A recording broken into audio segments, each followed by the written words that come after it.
In this lesson, Chapter 7.12a, we're going to take a look at some clinical applications associated with the skeletal system. When we're done with this lesson, you'll be able to outline some of the clinical applications related to the skeletal system. When 7-year-old Jacob fell from the tree limb, he had been hanging about 8 feet from the ground. He landed in a crumpled heap, crying with his right leg at an abnormal angle. Emergency medical technicians immobilized the leg and took Jacob to the emergency department at the nearest hospital, where an x-ray indicated a broken tibia. He spent the next 6 weeks with his leg in a cast, and the bone continued to heal over several months. By the next summer, Jacob was again climbing trees, but more carefully.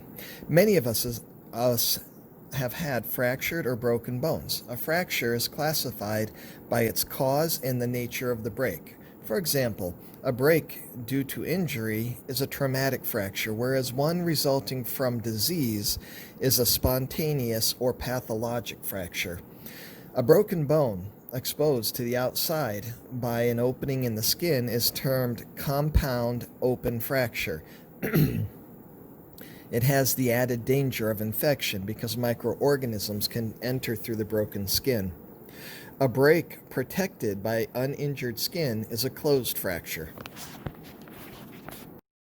A green stick fracture is incomplete, and the break occurs on the convex surface of the bend in the bone. A fissured fracture is also incomplete and follows the longitudinal axis of the bone. A comminuted fracture is complete but fragments the bone. A transverse fracture is complete and the break occurs at a right angle to the axis of the bone. An oblique fracture occurs at an angle other than a right angle to the axis of the bone, and a spiral fracture is caused by excessive twisting. Repair of a fracture. When a bone breaks, blood vessels in it also break, and the periosteum is likely to tear. Blood from the broken vessel spreads through the damaged area and soon forms a hematoma, which is a localized collection of blood that usually is clotted. Vessels and surrounding tissues dilate, swelling and inflaming other tissues. Within days or weeks, developing blood vessels and large numbers of osteoblasts originating from the periosteum invade the hematoma. The osteoblasts rapidly divide in the regions close to the new blood vessels, building spongy bone nearby. Granulation tissue develops, and in regions further from a blood supply, fibroblasts produce masses of fibrocartilage. Meanwhile, phagocytic cells begin to remove the blood clot as well as any dead or damaged cells in the affected area. Osteoclasts also appear and resorb bone fragments, aiding in cleanup of debris. In time, fibrocartilage fills the gap between the ends of the broken bone. This mass, a soft cartilaginous callus, is later replaced by bone tissue in much the same way that the hyaline cartilage of a developing endochondral bone is replaced. That is, the cartilaginous callus breaks down, blood vessels and osteoblasts invade the area, and a hard, bony callus fills the space. Typically, more bone is produced at the site of a healing fracture than is necessary to replace the damaged tissue.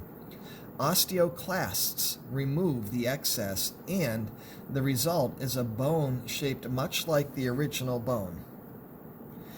If the ends of a broken bone are close together, the healing is faster than if they were further apart. Physicians can help the bone healing process.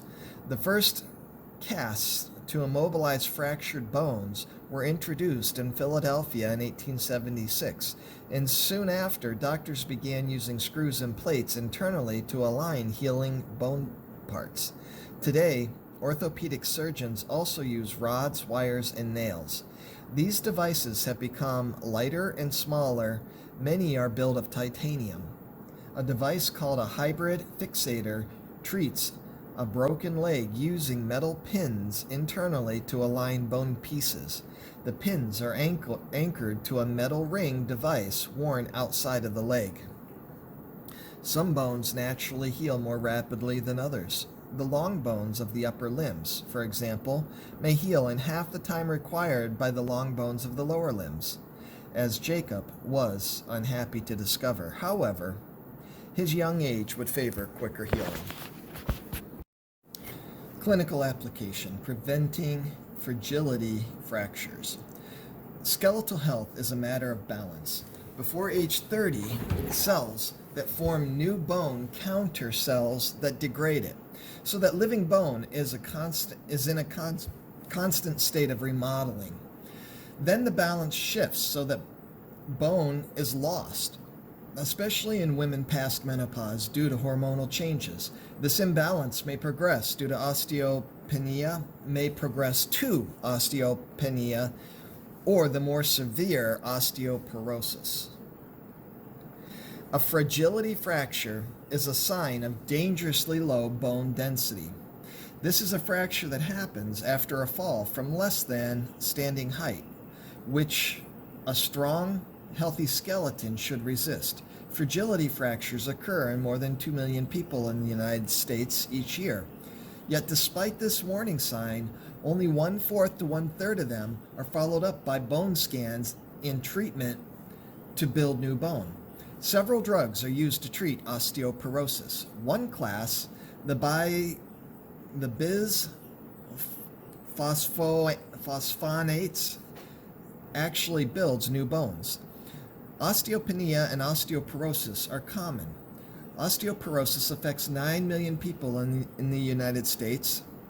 Approximately 50% of women and 25% of men over age 50 will experience a fragility fracture during her or his lifetime.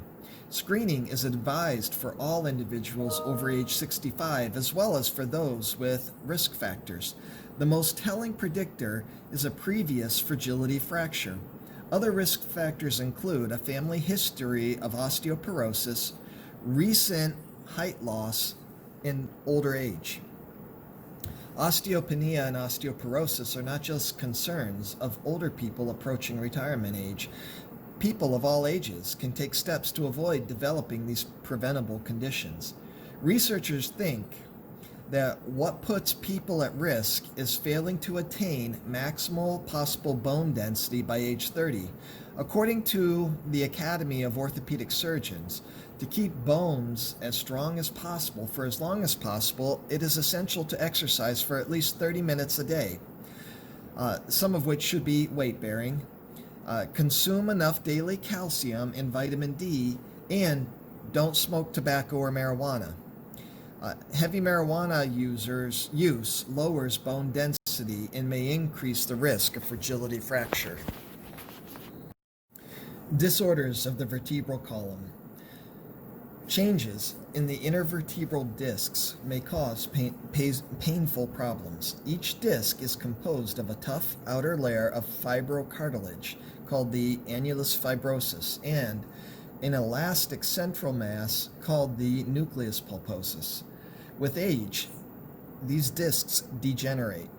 The central masses lose firmness and the outer layers thin, weaken, and crack. Taking a fall or lifting a heavy object can exert enough pressure to break the outer layers of the discs and squeeze out the central masses. Such a rupture may press on the spinal cord or on spinal nerves that branch from it.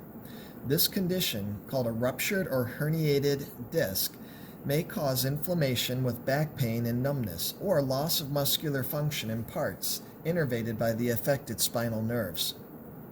The pain of a herniated disc in the low back decreases in about 1 month for half of affected individuals and for most others within 6 months. Pain medications and physical therapy may be very helpful to strengthen muscles surrounding the injured area. For about 10% of people with herniated discs, a surgical procedure called a laminectomy may relieve the pain by removing a portion of the posterior arch of a vertebra, which reduces pressure on nerve tissues. Then a surgeon may perform a microdiscectomy to remove the herniated disc material. The painful condition, spondylolisthesis, results from a vertebra that slips out of place over the vertebra beneath it. Most commonly, the fifth lumbar vertebra slides forward over the body of the sacrum.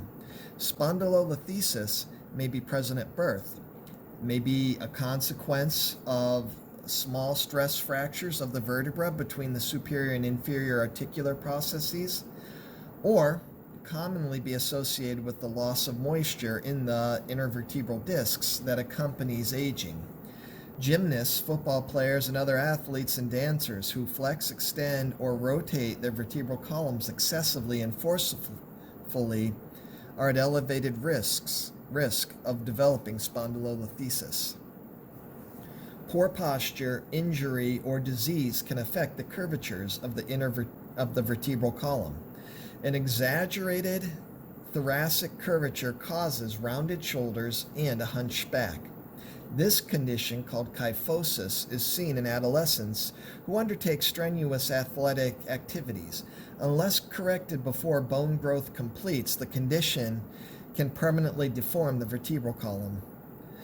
The vertebral column may develop an abnormal lateral curvature, placing one hip or shoulder lower than the other, which may displace or compress the thoracic and abdominal organs. This condition, called scoliosis, is most common in adolescent females. It may accompany poliomyelitis, rickets, or tuberculosis, or have an unknown cause.